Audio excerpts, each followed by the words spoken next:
Page 60. Chief Disciples. Rajagaha, the capital of the kingdom of Magadha, was one of the first places visited by the Buddha soon after his enlightenment. As a wandering ascetic in the early days of his renunciation, he had promised King Seniya Bimbisara that he would visit Rajagaha when he achieved the object of his search. King Bimbisara was overjoyed at the sight of the Buddha, and having listened to his teaching, became a lay follower. His devotion to the Buddha became so ardent that within a few days he offered him his pleasure park, Veluvana, for residence. Rajagaha during that time was a center of great learning where many schools of philosophy flourished. One such school of thought had as its head Sanjaya, and among his retinue of 250 followers were Upatissa and Kalita, who were later to become Sariputra and Maha Moggallana, the two chief disciples of the Buddha.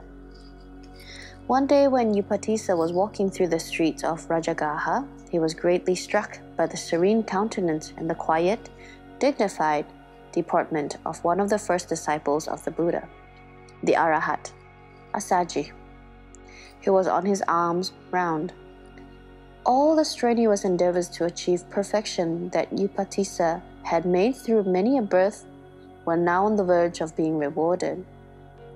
Without going back to his teacher, he followed the Arahat Assaji to his resting place, eager to know whom he followed and what teaching he had accepted. "Friend," said Upatissa, "serene is your countenance, clear and radiant is your glance. Who persuaded you to renounce the world? Who is your teacher? What Dharma do you follow?"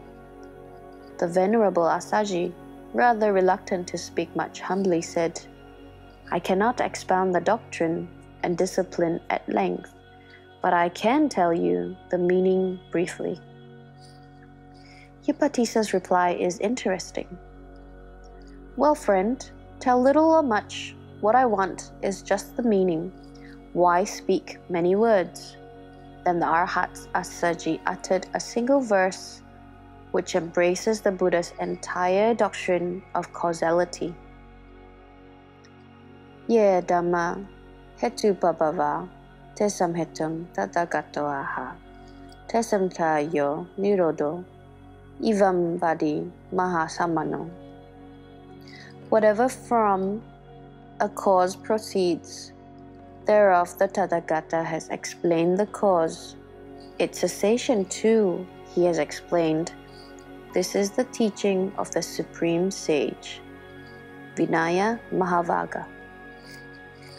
Upatissa instantly grasped the meaning and attained the first stage of realization, comprehending whatever is of the nature of arising, all that is of the nature of ceasing. With a heart full of joy, he quickly went back to his friend Kalita and told him of his meeting with the Arhat and of the teaching he had received. Kalita too, like Upatissa, instantly gained the first stage of realization, having heard the Dharma from his friend. Thereon both of them approached Sanjaya and asked him to follow the Buddha, but afraid of losing his reputation as a religious teacher, he refused to do so. Upatissa and Kalita then left Sanjaya, much against his protestations, for the Veluvana monastery and expressed their wish to become followers of the Buddha. The Buddha gladly welcomed them, saying, "Come, monks. Well proclaimed is the Dharma. Live the holy life for the complete ending of suffering." He admitted them into the order. They attained deliverance and became two chief disciples. Another great one who joined the order during the Buddha's stay at Veluvana was the Brahmin sage Maha Kassapa, who had renounced great wealth to find the way of deliverance. It was the venerable Maha Kassapa, 3 months after the Buddha's passing away in Nirvana, who called up the convocation of Arhats, the first council, at the Satapani cave near Rajagaha, under the patronage of King Ajatasattu, to collect and codify the Dharma and Vinaya. This is the end at page 63.